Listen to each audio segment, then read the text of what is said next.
ఓం నమః శివాయ.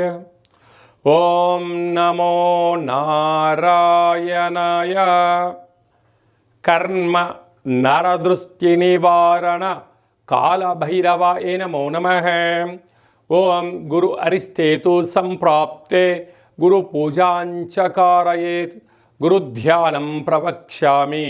విద్య ఉద్యోగ విదేశీయాన రాజసన్మానోత్సవ గజసన్మానోత్సవ వివాహ తదనంతర పుత్ర పుత్రిక సంతాన సంబంధిత అరిష్ట దోషపీడోప ఉపశాంతయే. హరి ఓం. మా ఛానల్కి స్వాగతం. చూస్తున్న వీక్షకులకు ప్రేక్షకులకు ప్రియ కాళభైరవ భగవద్బంధులకి స్వాగతం పలుకుతూ మమ్మల్ని ఎంతగానో ఆదరిస్తూ ఉండబడినటువంటి ప్రియ సోదర సోదరీమణులకు, సనాతన ధర్మ సంరక్షకులకు, జ్యోతిష్య అభిమానులకు, పుష్కర స్నానం చేసేటువంటి ఆధ్యాత్మిక భగవద్బంధువులకి, అంటే 12 ఏళ్ళకు ఒకసారి మనకు పుష్కరాలు వస్తూ ఉంటాయి. కుంభమేళ, అర్ధ కుంభమేళ, మహాకుంభమేళలో స్నానం చేసే వారందరికీ మరొక్కసారి చిన్న విన్నపం ఏమిటయ్యారగా, వృషభ రాశిలో నుంచి దేవగురు బృహస్పతి మిథున రాశిలోకి ప్రవేశం జరుగుతుంది కనుక మనకు సరస్వతి మాత అంటే సరస్వతి నది పుష్కర మహోత్సవ కార్యక్రమాలు జరుగుతూ ఉన్నాయి. కనుక మనకు తెలంగాణ రాష్ట్రంలో కాళేశ్వరం దగ్గర మనకు అంతర్వాహినిగా సరస్వతి నది పుష్కర మహోత్సవ కార్యక్రమాలు గవర్నమెంట్ వారు కూడా పెద్ద ఎత్తున ఏర్పాట్లు చేయడం జరుగుతుంది.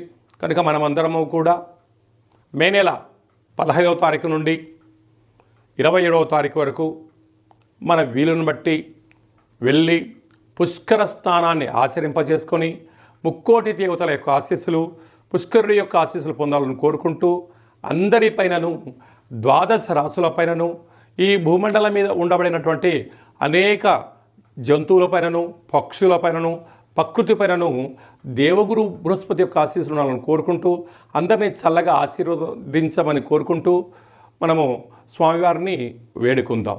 12 రాశుల్లో గ్రహ గమనాలు ఓసారి వీక్షింపజేద్దాం.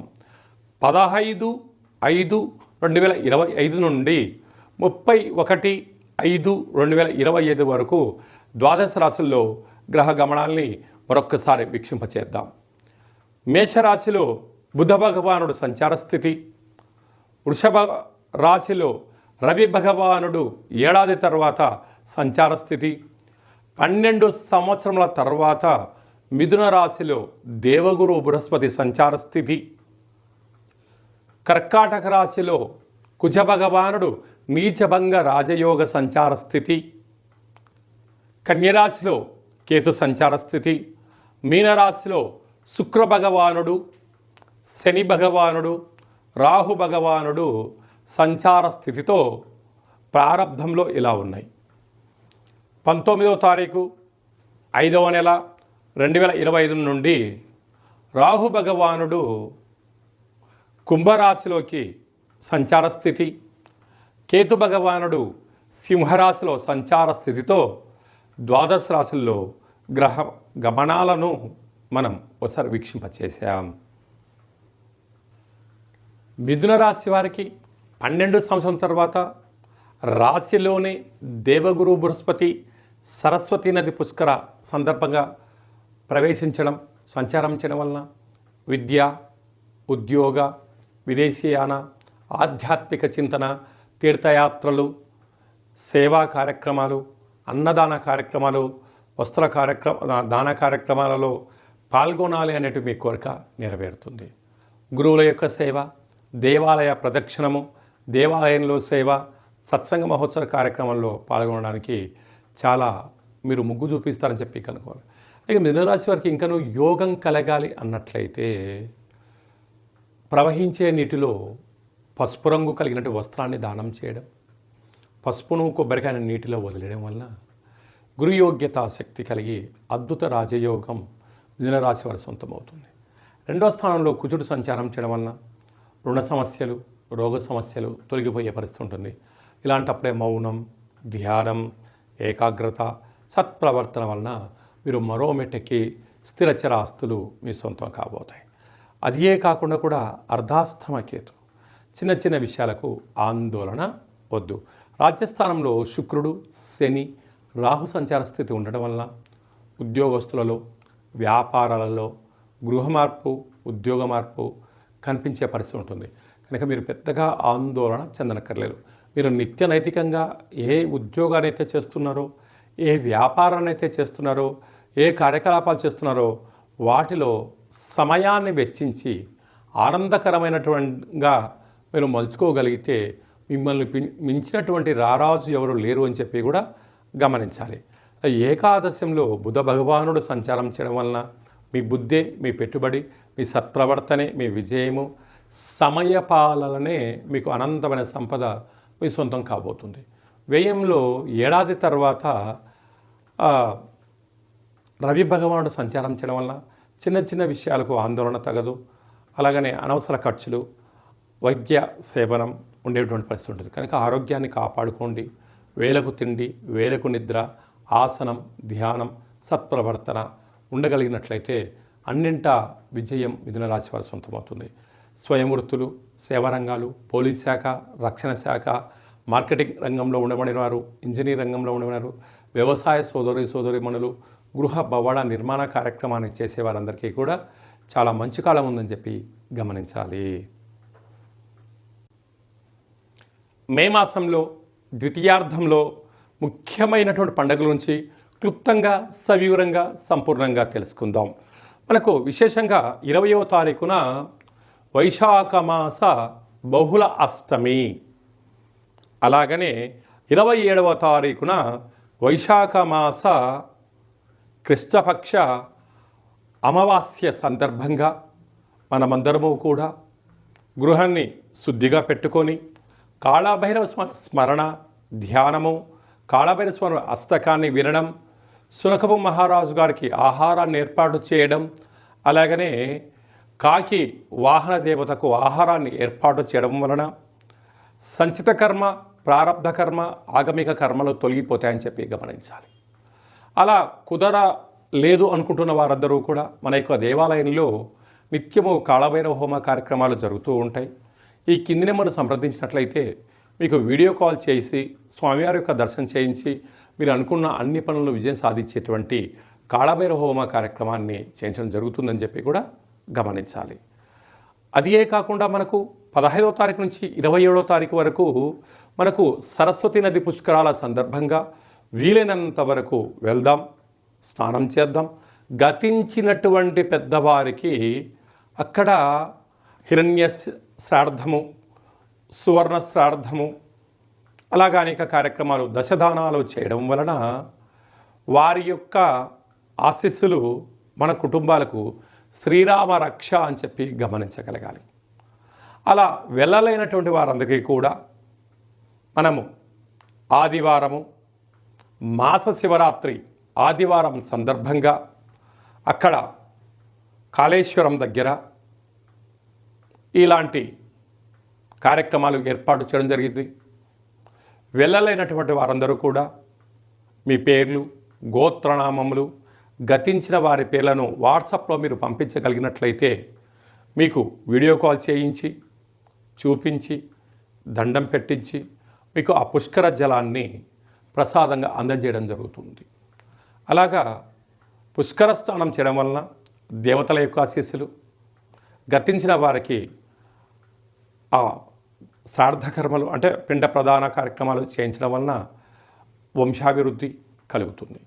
అలాగనే స్మరణ, ధ్యానము, స్నానము వలన మనస్సు ప్రశాంతత కలిగి దేవగురు యొక్క ఆశీస్సుల వలన అఖండమైన విద్య, ఉద్యోగ, విదేశీయాన, రాజసన్మాన, రాజకీయ, పుత్రిక సంతాన దోషాలు, పిల్లల యొక్క చదువులు, పిల్లల యొక్క అభివృద్ధి, తల్లిదండ్రుల నుంచి మనకు వచ్చేటువంటి స్థిర చరాస్తులలో ఉండబడిన ఆటంకాలను కూడా తొలగిపోతాయని చెప్పి గమనించాలి. కనుక మనం అందరము కూడా పుష్కర స్నానాన్ని చేద్దాం, ఆచరిద్దాం. సనాతన ధర్మంలో ఉండబడినటువంటి ఆధ్యాత్మిక శక్తిని సంపాదిద్దాం, అఖండ ఆయురారోగ్య శక్తిని పొందాలని కోరుకుందాం. అలాగనే ఇంకనూ మనం విజయం సాధించగలగాలి అన్నట్లయితే యొక్క పాత్ర కంచు పాత్ర అంటారు. అందుకే కంచు మోగినట్టు కనకంబు మోగదు గదరా సుమతి అని చెప్తారు. అలాగే ఈ యొక్క కాలభైరవ స్వామి వారి యొక్క అక్షయ పాత్రను గృహంలో ఉంచుకొని ప్రతిరోజు ఉదయం కుదరలేదు సాయంత్రం పూట ఇలా శబ్దం చేయడం వలన ఓంకార శబ్దం రావడం జరుగుతుంది.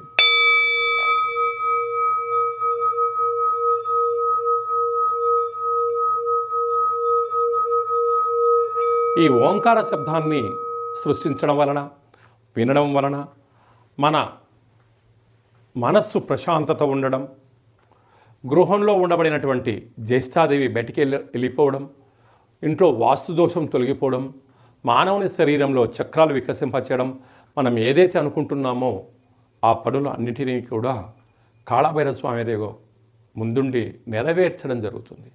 అలాగా కాళభైరవ స్వామి యొక్క పూజ 20 రకాల వస్తువులతో దిష్టి దించి ఈ అక్షయ పాత్రను అందజేయడం జరుగుతుంది. కనుక మనమందరము కూడా అక్షయ పాత్రను ఇంట్లో ఉంచుకుందాం, అష్ట కష్టాలకు స్వస్తి పలుకుదాం, అష్టైశ్వర్యాలకు స్వాగతం పలుకుదాం. అలాగే మీ వ్యక్తిగత జాతకం తెలుసుకోవాలనుకుంటున్నారా? మీరు పుట్టినటువంటి తేదీ, నెల, సంవత్సరం, సమయం, మీ పేరు రాసి ఆన్లైన్ ద్వారా కానీ ఆఫ్లైన్ ద్వారా కానీ మీరు పంపించగలిగినట్లయితే 100 సంవత్సరాల జాతకాన్ని రాసి పంపించి మీరు పుట్టినప్పుడు గ్రహ గమనాలు ఎలా ఉన్నాయి, ప్రస్తుతం ఎలా ఉంటున్నాయి, రాబోయే కాలంలో ఎలా ఉండబోతున్నాయో సవివరంగా సంపూర్ణంగా తెలియజేయడం కూడా జరుగుతుంది. చాలామందికి డేటా ఆఫ్ బర్త్లో లేనటువంటి వారికి మీ పేరు యొక్క మొదటి అక్షరాన్ని అనుసరిస్తూ రాశిని తెలియచేస్తూ స్థితిగతులను తెలియచేస్తూ రమణ శాస్త్రం ద్వారా అనగా గవ్వళ ద్వారా కాళభైరవ ఉపాసన చేత భూత భవిష్యత్ వర్తమానాన్ని తెలియజేయడం జరుగుతుంది. కనుక జాతకాన్ని తెలుసుకుందాం, జీవితంలో రాబోయేటువంటి అడ్డంకులను తొలగించుకుందాం, ఐశ్వర్యాన్ని ఆనందాన్ని పొందుదాం, అద్భుతమైన యోగాలను మన సొంతం చేసుకుందాం, మన గ్రామ రాష్ట్ర దేశ ప్రపంచ స్థాయి వరకు అందరం ఎదగాలని కోరుకుందాం. కనుక జాతకం తెలుసుకోవాలనుకుంటున్న వారందరూ కూడా అపాయింట్మెంట్ తీసుకొని సంప్రదించగలరు. అలాగా వివాహం కాని వారికి ఎందుకు వివాహం అవ్వడం లేదు, జాతకాలు ఎలాంటి దోషాలు ఉన్నాయి, ఎలాంటి అబ్బాయి ఎలాంటి అమ్మాయిని వివాహం చేసుకోవచ్చు, ఎలాంటి అమ్మాయి ఎలాంటి అబ్బాయిని వివాహం చేసుకోవచ్చో తెలియచేయడం జరుగుతుంది. వివాహం అయినటువంటి దంపతులు తరచుగా చిన్న చిన్న విషయాలకు గొడవ పడడం, విడిపోయేంత వరకు తీసుకొస్తూ ఉంటారు. అలా కాకుండా చిన్న చిన్న మార్పుల సలహాలు సూచనల ద్వారా మిమ్మల్ని ఆ పార్వతీ పరమేశ్వరులు ఎలా కలిసి ఉంటారో ఉండేటువంటి ఆధ్యాత్మిక సలహాలు సూచనలు ఇవ్వడం కూడా జరుగుతుందని చెప్పి గమనించాలి. అందరికీ వైశాఖ మాసంలో ఉండబడినటువంటి బహుళాష్టమి అమావాస్య సరస్వతి నది పుష్కర భగవంతుడి యొక్క ఆశీర్వాదం కోరుకుంటూ ఆశీర్వచనం. ఓం శతమానం భవతి శతాయు పురుష సతేంద్రియ ఆయుష్యేవేంద్రియే ప్రతిష్టతి ధనం ధాన్యం బహుపుత్రలాభం శత సంవత్సరం దీర్ఘమాయు సర్వే జనా సుఖినో భవంతు లోకా సమస్త సుఖినో భవంతు. సర్వం సంపూర్ణ కాళభైరవ దేవత, రుద్రదేవత, బృహస్పతి దేవత అనుగ్రహ ప్రసాద సిద్ధిరస్తు తదాస్తు. ఈ వీడియో మీకు నచ్చినట్టయితే లైక్ చేయండి, షేర్ చేయండి, మా ఛానల్ని సబ్స్క్రైబ్ చేసుకోండి. మేము చేస్తున్న ఆధ్యాత్మికమైన వీడియోలు అందరికన్నా ముందుగా మీరు చూడాలి అనుకుంటున్న వారందరికీ కూడా చూసి ఈ యొక్క ఆధ్యాత్మిక భక్తి సమాచారాన్ని భగవద్బంధులకు మిత్రులకు చేరవేయండి. హిందూ ధర్మాన్ని కాపాడండి.